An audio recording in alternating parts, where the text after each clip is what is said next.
I think. Thank you for your time. There's a lot to discuss. I hope we have time to get to all of the issues. But I want to begin with some news from the US just today. In the US, it's reported that Russia is preparing, perhaps within months, to supply Iran with an advanced satellite system, enabling Tehran to track military targets. Is that true?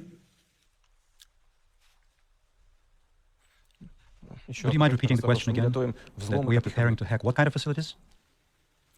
No, the report today is that Russia is preparing to give or to offer to Iran satellite technology which will enable Iran to target to make military targets.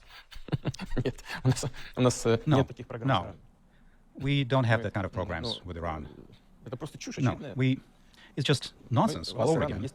Yet again, we have cooperation plans with Iran, including military and technical cooperation, and all of this fits the framework of the decisions that were agreed upon in our program in regard to Iran's nuclear program in the context of UN decisions, together with our partners in the preparation of the Joint Comprehensive Plan of Actions, whereby at some point sanctions, including in the area of military and technical cooperation, should be lifted from Iran. We do have certain programs, but they all concern conventional weapons, if it gets that far. However, we haven't even gone to that stage yet. We don't even have any kind of real cooperation, even in the conventional weapons area. So if anybody is making something up regarding modern space-based technology, this is just plain fiction. This is just fake news. At the very least, I don't know anything about this kind of thing. Those who are speaking about it probably know more about it. It's just nonsense. So presumably you'd agree that giving Iran satellite technology that might enable it to target US servicemen and women in places like Iraq, or to share that information with Hezbollah or the Houthi in Yemen so they could target Israel and Saudi Arabia, that giving Iran that kind of satellite technology would be dangerous. Look, why are we talking about problems that don't exist? There is no subject for discussion. Somebody has invented something, has made something up. Maybe this is just a bogus story in order to limit any kind of military and technical cooperation with Iran. I will say once again, this is just some fake information that I have no knowledge about. For the first time, I'm hearing about this information from you. We don't have this kind of intentions. And I'm not even sure that Iran is even able to accommodate this kind of technology. This is a separate subject, a very high-tech subject. Yes, indeed, we don't rule out that cooperation with many world nations and us is possible in space, but probably everybody knows very well our position in terms that we are categorically against space militarization altogether. We believe that space should be free from any and all kinds of weapons located in near-Earth orbits. That is why we don't have this kind of plans, or any plans, especially concerning the transfer of technology of the level that you have just described. So let's move on to your summit with President Biden. The context for the summit is that he is meeting with the G7, a group that you used to belong to, with NATO, with European leaders. President Biden has defined his first trip to Europe as, quote, about rallying the world's democracies. He views you as a leader of autocrats who is determined to undermine the liberal democratic order. Is that true? Well, I don't know. Somebody presents it from a certain perspective, someone else looks at the development of the situation and at yours truly in a different manner. All of this is being offered to the public in a way that is found to be expedient for the ruling circles of a certain country. The fact that President Biden has been meeting up with his allies, there is nothing unusual about it. There is nothing unusual about a G7 meeting. We know what G7 is. I have been there on numerous occasions. I know what the values are in that forum. When people get together and discuss something, it's always good. It's better than not to get together and not to discuss. Because even in the context of G7, there are matters that require ongoing attention and consideration because there are differences, strange as it may seem. There may be differences in assessments of international events on the international arena and among themselves. Very well then, let them get together and discuss it. As far as NATO, I have said on many occasions, this is a Cold War relic. It's something that was born in the Cold War era. I'm not sure why it still continues to exist. There was a time and there was some talk that this organization would be transformed. Now, it has been kind of forgotten. We presume that it is a military organization. It is an ally of the United States. Every once in a while, it makes sense to meet up with your allies, although I can have an idea how the discussion goes along there. Clearly, everything is decided by consensus. However, there is just one opinion that is correct, whereas the other opinions, all of the other opinions, are not quite that correct, putting it in careful terms. Well, here we go. Allies are getting together. What's so unusual about it? I don't see anything unusual about it. As a matter of fact, it's a sign of respect to the U.S. allies before a summit between the U.S. and Russian presidents will take place. Probably it is being presented as desire to find out their opinion on the key issues of the current agenda, including those issues that President Biden and I will discuss. However, I'm inclined to think that despite all of these niceties, the United States, as far as their relationship with Russia, will be promoting what they consider important and necessary for themselves, above all for themselves, for their economic and military interests. However, to hear what their allies have to say about that probably never hurts. This is a working procedure. So let's talk about your meeting with President Biden, the summit that will happen after those meetings. President Biden asked you to meet with him. He didn't make any preconditions. Were you surprised? No. We have a bilateral relationship that has deteriorated to what is the lowest point in recent years. However, there are matters that need a certain amount of comparing notes and identification and determination of mutual positions, so that matters that are of mutual interest can be dealt with in an efficient and effective way in the interests of both the United States and Russia. So there is nothing unusual about it. In fact, despite this seemingly harsh rhetoric, we did expect those suggestions because the U.S. domestic political agenda made it impossible for us to restore the relationship at an acceptable level. This meeting should have taken place at some point. So President Biden launched this initiative. Prior to that, as you will know, he had supported the extension of the START treaty, which of course was bound to meet with support from our side, because we believe that this is a treaty in the area of containment of strategic offensive weapons. It has been worked through and thoroughly and meets our interests and meets the U.S. interests. So this offer could be expected.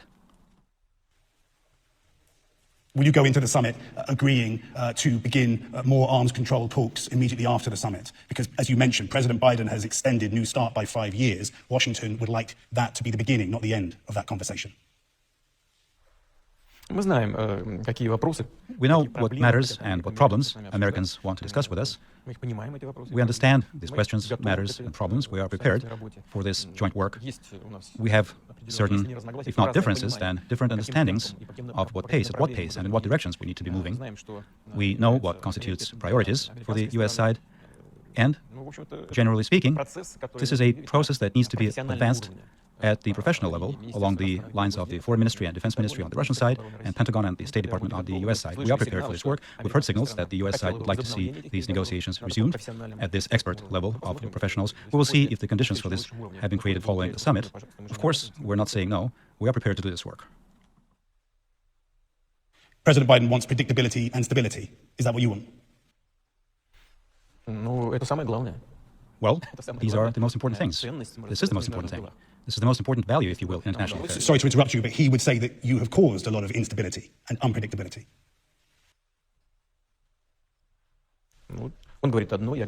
Well, he says one thing, I say another thing, but maybe at some point, in certain ways, our rhetoric varies and is different. But if you ask my opinion now, I'm telling you what it is. The most important value in international affairs is predictability and stability. And I believe that on the part of our U.S. partners, this is something that we haven't seen in recent years. What kind of stability and predictability could there be if we remember the 2011 events in Libya, where the country was essentially taken apart, broken down? What kind of stability and predictability were there? There has been talk of a continued presence of troops in Afghanistan, and then all of a sudden, boom, the troops are being withdrawn from Afghanistan. What, is this predictability and the stability again? Now, the Middle East events. Is this predictability and stability? What all of this will lead to? Or in Syria? What is stable and predictable about this? I've asked my U.S. counterparts, you want Assad to leave? Who will replace him? What will happen when somebody replaces him? The answer is odd. The answer is, I don't know. Well, if you don't know what will happen next, why change what there is? It could be a second Libya or another Afghanistan. Do we want this? No. Let us sit down together, talk, look for compromise solutions that are acceptable for all the parties. That is how stability is achieved. It cannot be achieved by imposing one particular point of view, the quote-unquote correct point of view, whereby all the other ones are incorrect. That is not how stability is achieved. Let's get to some of those issues. I want to just talk a little bit more about your relationship with President Biden. This will not be the Helsinki summit. President Biden is not President Trump. You once described President Trump as a bright person, talented. How would you describe President Biden? Well, even now, I believe that former U.S. President Mr. Trump is an extraordinary individual, talented individual. Otherwise, he would not have become a U.S. president. He's a colorful individual, and you may like him or not. And he didn't come, of course, from the U.S. establishment. He had not been part of big-time politics before. And some like it, some don't like it, but that is a fact. President Biden, of course, is radically different from Trump because President Biden is a career man. He has spent virtually his entire adulthood in politics. He has been doing it for a great deal of years, and I have already said that, and that is an obvious fact. Just think of the number of years he spent in the Senate, and how many years he was involved in matters of international politics and disarmament virtually at the expert level. That is a different kind of person, and it is my great hope that, yes, there are some advantages, some disadvantages, but there will not be any knee-jerk reactions on behalf of the sitting U.S. president, and that we will be able to comply with certain rules of engagement, certain rules of communications, and we'll be able to find points of contact and common points. That's about it, and what will actually happen, we will need to live and see based on the actual practical policies and results thereof. Well, President Biden says, one time when you met, you were inches away from each other, close to each other. And he said to you, I'm looking in your eyes and I can't see a soul. And you said, we understand each other. Do you remember that exchange? As far as soul, I'm not sure. One has to think about what soul is. But I do not remember this particular part of our conversations, to be honest with you. I do not remember. We all, when we meet, when we get together, when we talk, when we work, we strive and achieve for some solutions. We all proceed from the interests of our nations and our states, and this is fundamental and is the bedrock of all our actions and intentions. And this is the driving force and the motive for organizing meetings of this kind. And as far as soul goes, that's something for the church. Yeah, you're a religious man. President Biden is saying he told you to your face, you don't have a soul. I do not remember this. He says it was 10 years Maybe ago. there's something wrong Vice President, he says. with my memory. Well, he probably has a good memory. I do not rule this out, but I don't remember this. Generally, in personal encounters, people try to act appropriately. I do not remember any inappropriate elements of behavior on the part of my counterparts. I don't think that anything like that has happened. Would you have felt that was an inappropriate thing to say? Well, that depends on the context. It depends on what form they're said in. You know, one can say it in different ways. It can be presented in different ways. But generally, people meet up in order to establish a relationship and create an environment and conditions for joint work with a view to achieving some kind of positive results. If one is going to have a fight with somebody else, why bother and have a meeting to begin with? One is better off looking into budget and social policies domestically. We have many issues that we have to resolve. What's the point then? It's just a waste of time. Of course, one can present this for domestic political consumption, which I believe is what has been done in the United States in the last few years, where the US-Russia relationship was sacrificed for the sake of a fierce political strife inside the US. We can see that. We know it well. We have been accused of all kinds of things, election interference, cyber attacks, and so on and so forth. And not one time did they bother to produce any kind of evidence or proof, just unfounded accusations. I'm surprised that we have not yet been accused of provoking the Black Lives Matter movement. That would have been a good line of attack. What do you think? We did not do that. What do you think of the Black Lives Matter movement? I think that, of course, this movement was used by one of the political forces domestically in the course of election campaigns. But there are some grounds for it. Let's remember Colin Powell, who was Secretary of State, and he was also in charge of the Pentagon. Even he wrote in his book that even he, as a high-ranking official, had felt some kind of injustice towards himself his entire life, as someone with a dark complexion, even from the USSR days. And in Russia, we have always treated with understanding the fight of African Americans for their rights. And there are certain roots to it. There is a certain foundation for this. But no matter how noble the goals that somebody is driven by, if it reaches certain extremes, if it spills over into extremism, acquires elements of extremism, we cannot approve this. We cannot welcome this. So our attitude to this is very simple. We do support African Americans' fight for their rights, but we are against any types and kinds of extremism, which unfortunately, sometimes, regrettably, we witness currently these days. You mentioned cyber attacks and deny any involvement by Russia. But Mr. President, there is now a weight of evidence, a long list of alleged state-sponsored cyber attacks. Let me give you 5. There's a lot, but it makes a point. The US intelligence community says Russia interfered with the 2016 election. Election security officials said Russia tried to interfere with the 2020 election. Cybersecurity researchers said government hackers targeted COVID vaccine researchers, hacking for COVID vaccines. In April, the Treasury Department said the SolarWinds attack was the world's worst, with targets including 9 federal agencies. And just before your summit, Microsoft says it's discovered another attack with targets including organizations that have criticized you, Mr. Putin. Mr. President, are you waging a cyber war against America?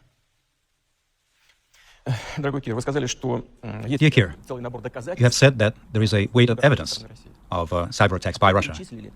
And then you went on to list those official US agencies that have stated as much. Is that what you did? Well, I'm giving you information about who said it, so you can answer. Right. Right. You are conveying information to me as to who said that, but where is evidence that this was indeed done? I will tell you that this person has said that and that person has said this, but where is the evidence? Where is proof? When there are charges like that without evidence, I can tell you, you can take your complaint to the International League of Sexual Reform. Will you be happy about it? This is a conversation that has no subject whatsoever. At least put something on the table so that we can look and respond. But there isn't anything like that. The latest thing, as far as I know, one of the latest attacks was against a pipeline system in the US. Right, yes. So, what? But you're mentioning... Just a moment. As far as I know, the shareholders of this company even made a decision to pay the ransom. They paid off the cyber gangsters. If you have listed an entire set of US special services, powerful, respectable, global, after all, they can find whoever the ransom was paid to. And once they do that, I hope they will realize that Russia has nothing to do with it. Now, there's some kind of a cyber attack against a meat processing plant. Next time, they will say there was an attack against some Easter eggs. It's becoming farcical, like an ongoing farcical thing, a never-ending farcical thing. You said plenty of evidence, but you haven't cited any proof, yet again. But this is an empty conversation, a pointless conversation. What exactly are we talking about?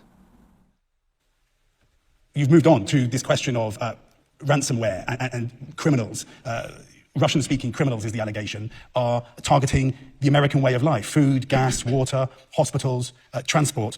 Why would you let Russian-speaking criminals disrupt your diplomacy? Don't you want to know who's responsible? You know, the simplest thing to do would be for us to sit down calmly and agree on joint work in cyberspace. And we did suggest that to Mr. Obama's administration. We started in September, during his last year in office. In October at first. They didn't say anything. Then in November, they came back to us and said that, yes, it was interesting. Then the election was lost. We restated this proposal to